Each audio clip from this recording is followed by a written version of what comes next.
Live and on demand from the WNY News Now studios in downtown Jamestown. This is WNY News Now. And thanks for joining us for WNY News Now on this Good Friday. I'm Justin Gould. And I'm Matt Hummel. Happening now, a Lakewood man pleads guilty to a sex offense against a minor. We'll have those details coming up. Plus, the mother of the Chautauqua County Jail inmate who recently passed away speaks out. But first, Chief Forecaster Dakota Hunter is tracking some rain in the forecast. Hey, Dakota. Hey, Jay and Matt, and good Friday, everybody. Of course, Easter is just a couple days away. We're all looking forward to probably that Easter dinner, and it's a wet Friday out there as well. Here's First Defense Doppler again, and rain showers have been coming through the area this morning. I know when I was coming in this morning, I had to flick the wipers on a couple times, but this isn't anything heavy, and it's not going to be steady state. You can see we're actually in a break in the rain coverage across the southern tier, but there will be some more rain to go through this afternoon. How about yesterday? The high was 73. Can you believe that? We shouldn't see a high around 73 until June.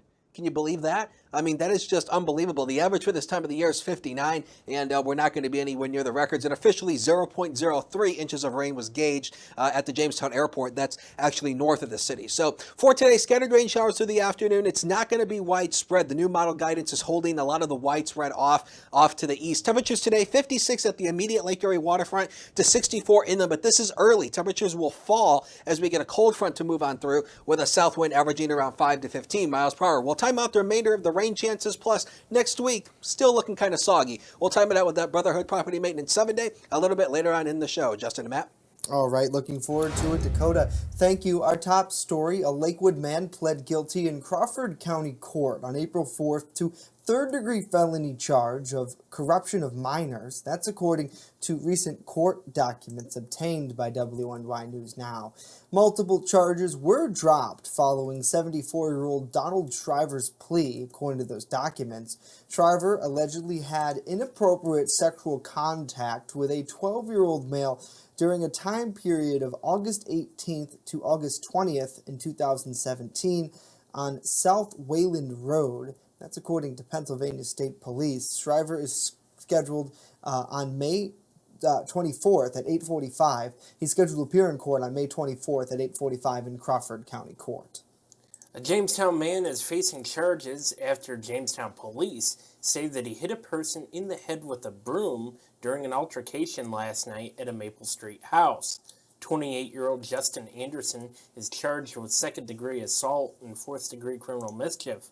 Police say Anderson hit a person in the head with a broom, causing a severe laceration which required medical attention. Now, the person, who was not identified, was taken to UPMC Chautauqua Hospital for treatment. Anderson, meanwhile, was taken to Jamestown City Jail to await arraignment.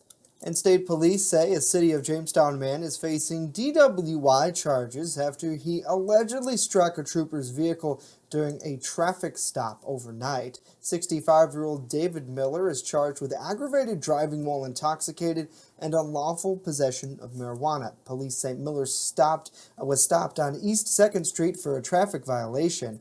While troopers approached his car, police say Miller put his vehicle in reverse and struck the trooper's cruiser, causing damage. State police say a pipe containing burnt marijuana was also located inside the vehicle. Miller was transported to the State Police Barracks in Jamestown, where police say he provided a breath sample of .28. Miller was issued an appearance ticket and released. He's set to appear in the City of Jamestown court later this month. And the family of a man who died last week at the Chautauqua County Jail is seeking answers. In an exclusive interview with our news partner, WIVB News 4, Patty Pusateri said her 28-year-old son, Gregory Galloway, was fighting a drug problem when she convinced him to turn himself in. We wanted him to go into custody to avoid him dying so that he would be safe, not on the run, and be cared for. And now he's dead. Now, Pusateri said that Galloway was participating in Dunkirk drug court with some success, but when he relapsed, he would fail his urine test. The mother convinced him to turn himself in when he spoke of skipping town to avoid being arrested. The day after Galloway turned himself into police, the Chautauqua County Sheriff's Office announced the 28-year-old unidentified man had died in custody at the county jail. And that same day, the family was informed that Gregory was found deceased in his jail cell. Authorities are still not sure quite how Galloway died, and News 4 reports that the medical examiners from Erie County told the family that the cause of death is still under investigation. Galloway's family has hired Williamsville attorney Matthew Elbert to seek answers, including if Galloway was under suicide watch, and if so, how long did it take the deputies in the jail to find him unresponsive? News 4 reports that Albert's investigation has turned up evidence that Galloway might have had serious medical issues before he was taken to jail. And, we've seen in the comments of this morning that a lot of people continue to give condolences to the family. Obviously, we still have not 100% confirmed through the Chautauqua County Sheriff's Office that this man, that Galloway was the one who was found deceased in the jail. And they have certain reasoning for that, and obviously they're investigating that as well, and the state corrections, they're all working, hand in hand. But, either way, with looking at this story, certainly, the family, has a right to seek answers and to want to know what exactly happened. I think a lot of people in the community do too. Absolutely. And, just looking back, I remember the day in which we found the press release. And there were a lot of people asking us both publicly and in our emails and Facebook private messaging, like if we knew who died. And unfortunately, and as you alluded to, we still haven't fully confirmed that. But the mother obviously claims. And what we can say is this: that day I did look through the list because I was curious to figure out how many 28-year-olds were in jail, and there were a couple, and that's why back then because we couldn't confirm, and there was multiple 28-year-olds, we wanted to hold off. And again, police have their reasonings for not releasing it that quickly because they obviously wanted to talk to the mother, and certainly hopefully they'll get that autopsy and they'll be able to find some answers for this case. If you want to read more on this, head on over to WNYNewsNow.com. Our news partners, WIVB and Buffalo, did a great job with the story.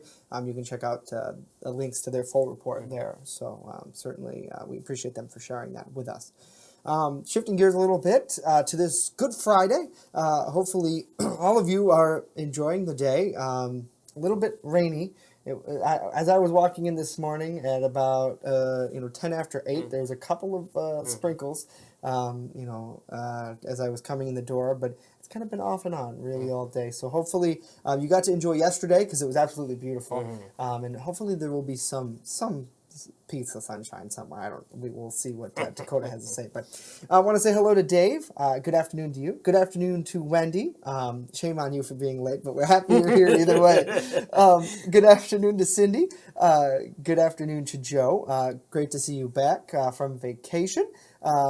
Did you go somewhere warm? Because maybe you're the one who could take credit for bringing all this warm air back to us. Good afternoon to Chrissy as well.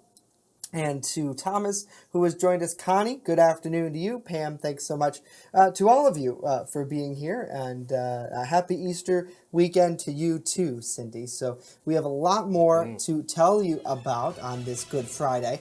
Coming up, the 20th anniversary of the Columbine High School shooting is tomorrow.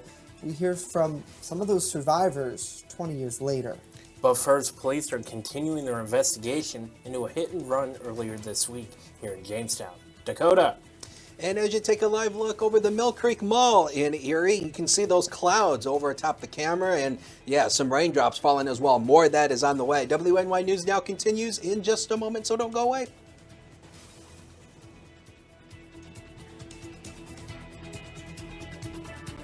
Live and on demand, you're watching WNY News Now.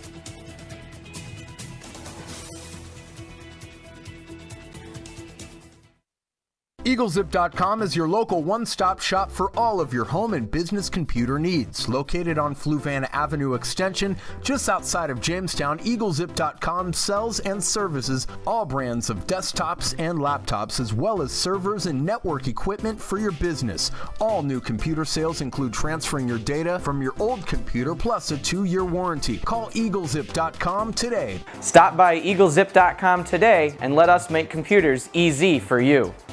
Now open in downtown Jamestown, Pearl City Hops Restaurant and Tavern. I have some real old-timey dishes on there that I'm just giving new life to.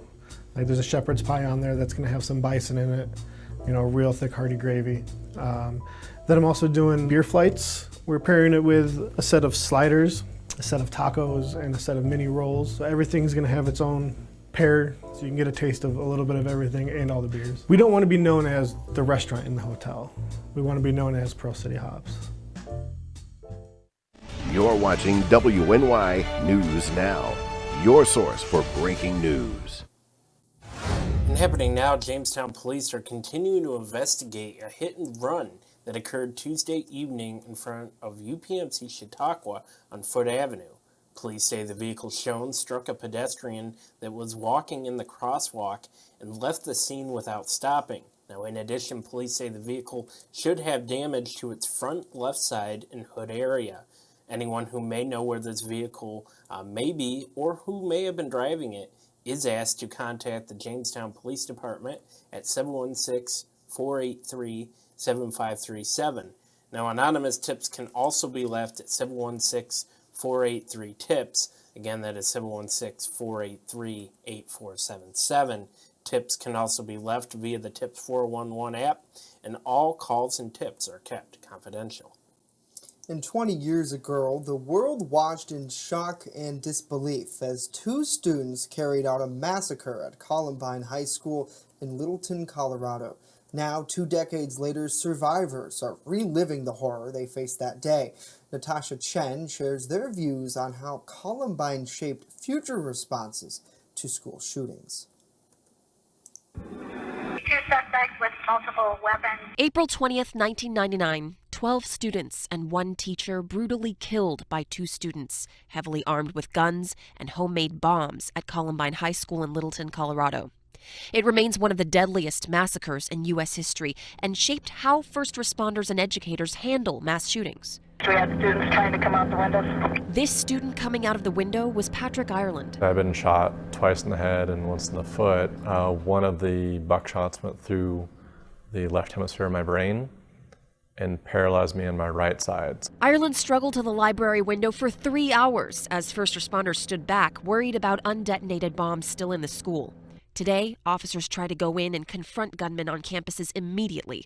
Students nationwide also practice active shooter drills. I actually feel really good that they're trying to do something, because just sitting there and waiting for more people to die is a horrible solution. There is no magic solution 20 years later.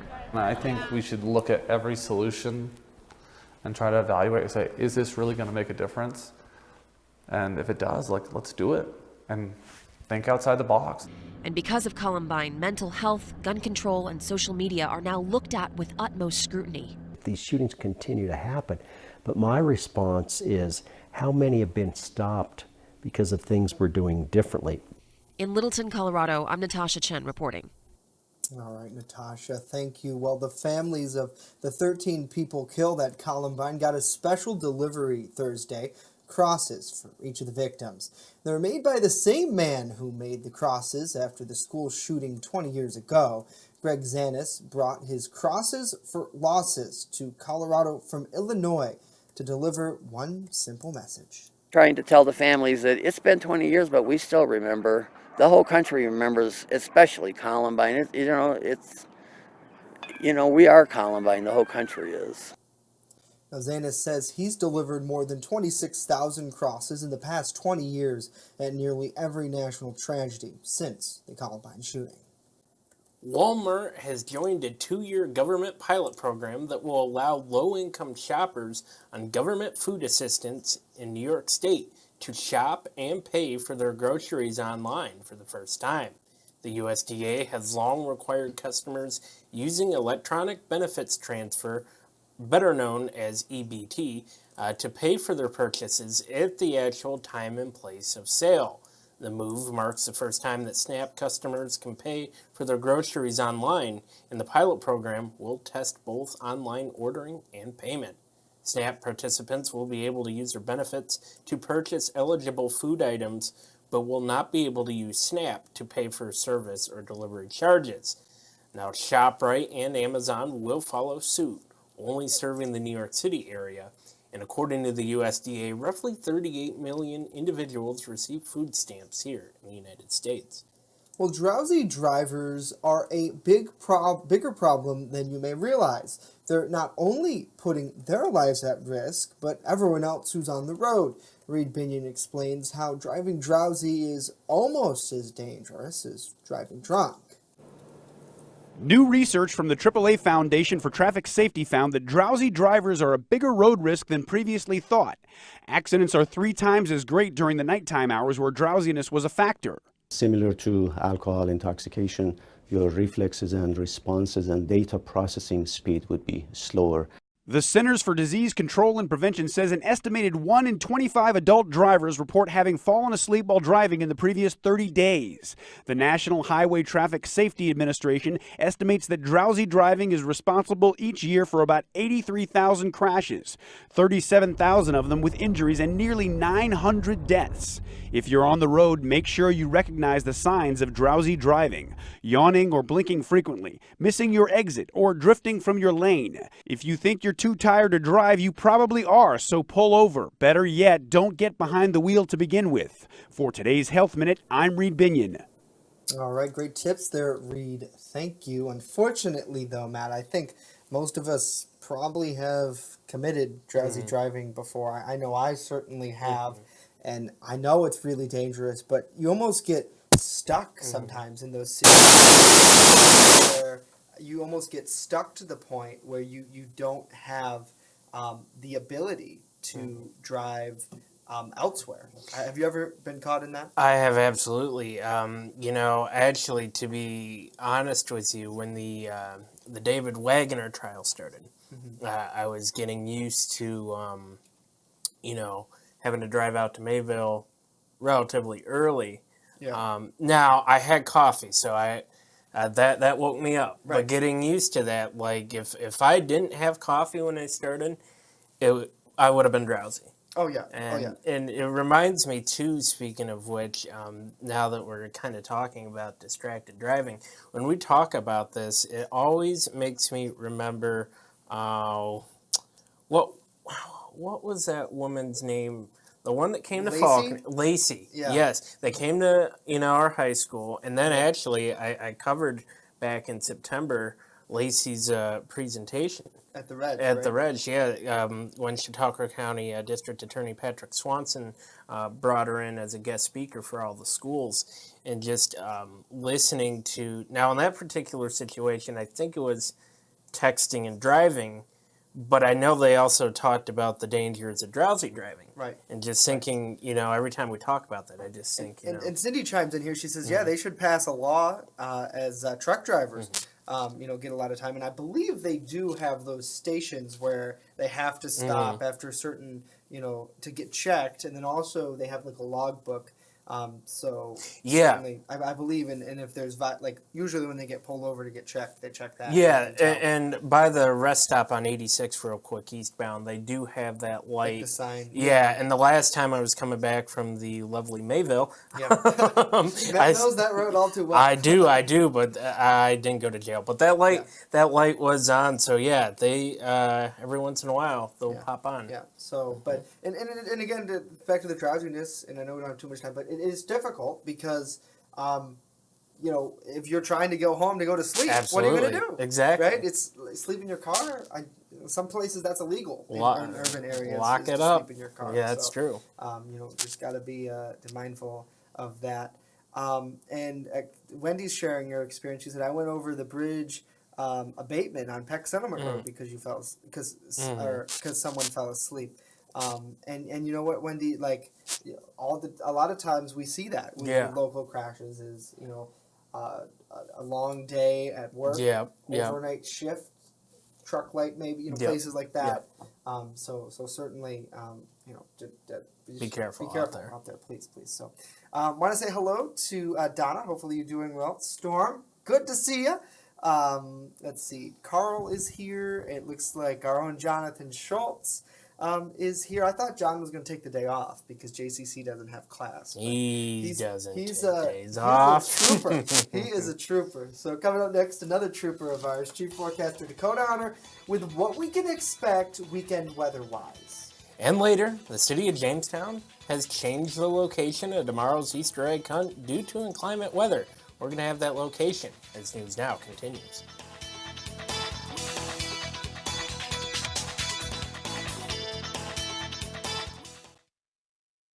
Turn to Brotherhood Property Maintenance for all your lawn care and landscaping needs, no matter the season. Brotherhood Property Maintenance does it all, from professional plowing during the winter months to expert landscaping all summer long. Count on Brotherhood Property Maintenance for mowing, landscaping, tree work, spring and fall cleanup, plus snow removal. Serving both commercial and residential lots, check out Jamestown's fastest growing landscaping crew on Facebook or call us right now to book an appointment.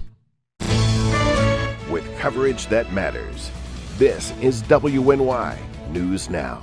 When I'm streaming and I'm talking to my community, we have that literally split-second interaction. If somebody says hello, I say hello right back immediately, and it kind of creates that connection. Because like my subscribers and my followers, we pretty much go by Re-Ups Army. All the hate and everything that goes around, that's kind of like our mission statement is just be positive and enjoy each other's time. It's more or less just trying to use the internet in a positive way. Like we all from around the world get to connect on the same level, which is, we all love video games. Mixer.com/Re-Up. I'm live every single day, 8 p.m. First Defense Weather, the Southern Tier's only live and local weather source. Now, here's Chief Forecaster Dakota Hunter. John is in it for the long haul. I like that. Here are the high temperatures yesterday. How about 72 degrees officially in Jamestown? Boy, 75 in Dunkirk. How about you, Erie? Look at you, 80 degrees. My goodness, it felt like summer out there, and we're going to say goodbye to the 70s, at least for now, but at least it'll be seasonable. That's the good news. Chance of rain over the next 5 days, really a 100% chance today. When you see a 100% chance, that means it's going to rain. We are guaranteeing you that. And at least the rain chances will dip off. We've kind of lowered the rain chances a little bit for early next week, but then they spike up again as we go to Tuesday and Wednesday of next week. Here's the news now, Cam. We have a few cloud breaks starting to peek through downtown. Currently at the airport, we're in the 60s at 67 degrees. There's that south wind to 17. That's the reason why we're still warm. We have a front that's actually split in the area, so we have a southerly wind out ahead of the front, and then the wind shift more southwest behind it, and there's a wind gust of 26 miles per hour currently at the airport. So let's take a look at the weekend forecast, and we've kind of revised this slightly here. So it kind of looks like now the most widespread rain on Saturday is going to remain to our south and east to the new model guidance, but it will be wet. I think the more widespread rain will be Saturday, but it won't be as heavy as we were expecting earlier. Sunday is going to be the best day of the whole weekend. Again, Sunday mainly usable. Don't let that icon fool you. It will be mainly usable, but you will be dodging a few raindrops from time to time. This is something we really don't show on the air. This is the water vapor satellite, and essentially water vapor is the moisture in the mid to upper levels of the atmosphere. And look at all this dry air that is pulling in behind this thing, and look at all this moisture. And what it looks like down at the surface is this. This actually is a severe weather outbreak that moved all the way across the southern states, and now it's impacting Florida. There's tornado watches up here, but the good news is this is being held down to our south, but we are getting some rain out of the deal. You can see it here, these rain showers that have been pushing out of the south, and they're ultimately going to start to increase as we go throughout the afternoon. Again, First Defense Doppler right now is quiet across the southern tier, but some more raindrops will be on the way. We'll show that to you here on Future Scan, and the model already picks up on the chance for that rain showers earlier this afternoon. Again, it'll be kind of widespread, but nothing heavy, though. The heavier amounts of the rain are out here where you see these yellows and reds. That's where the heavier amounts of rain is. There's a flash flood watch out to our east for that. Then it starts to taper off a little bit, turns more scattered scattered. For Saturday, again, some moderate downpours likely in scattered nature. And then it starts to really turn, again, more scattered for Saturday night. And then Sunday, mainly usable, but some scattered showers are likely on Saturday. But the majority of the day will be usable, so don't let that fool you. Rainfall amounts, again, the heavier amounts of the rain are really out here. Where you see this right down here, this could be 3-4 inches of rain. Across western New York, we're not expecting that much. About a half an inch to maybe about an inch. That's about it. And again, some of the early model guidance showed over an inch, but it's really taken it down based on the track of this system. So we'll go zone by zone. We'll first of all start at the Lake Erie shoreline, and temperatures are falling through the afternoon here because of a front. We're going to end up in the 40s with a northeast wind. That's your reason why. Like Tom Petty, free falling. Sorry if I just made your ears bleed. Temperatures out to the east here, a lot warmer. Warren, 68. My advice, head to Warren. Next 7 days coming up right now, powered by Brother Property Maintenance. There's your weekend. 64 Saturday, 59 on Sunday. And we bring in the chance for a few rain showers earlier next week. And temperatures moderate to around where they should be for this time of the year. We'll be right back. Don't go away. WNY Sports Now is powered by Phone Zone of Jamestown. With the largest inventory around, we buy and sell our own merchandise at a price that can't be beat. Have a broken screen? We'll fix it. Learn more at phonezoneshop.com.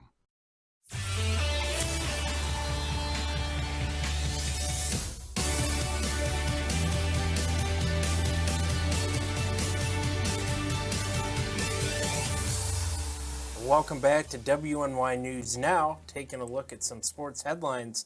Lawyers for 2 defendants say that someone is trying to sell video for the investigation into a prostitution case involving New England Patriots owner Robert Kraft. Now, according to a motion filed Thursday, the video is exclusively in the possession of the Jupiter Police Department and the Florida State Attorney's Office. Prosecutors say that Kraft received sexual services at a Florida day spa. Now, on Wednesday, a judge temporarily blocked the release of video allegedly showing Kraft receiving those services. The release would come not in the case against Kraft, but in that of 2 women who are accused of running the spa that Kraft is accused of patronizing.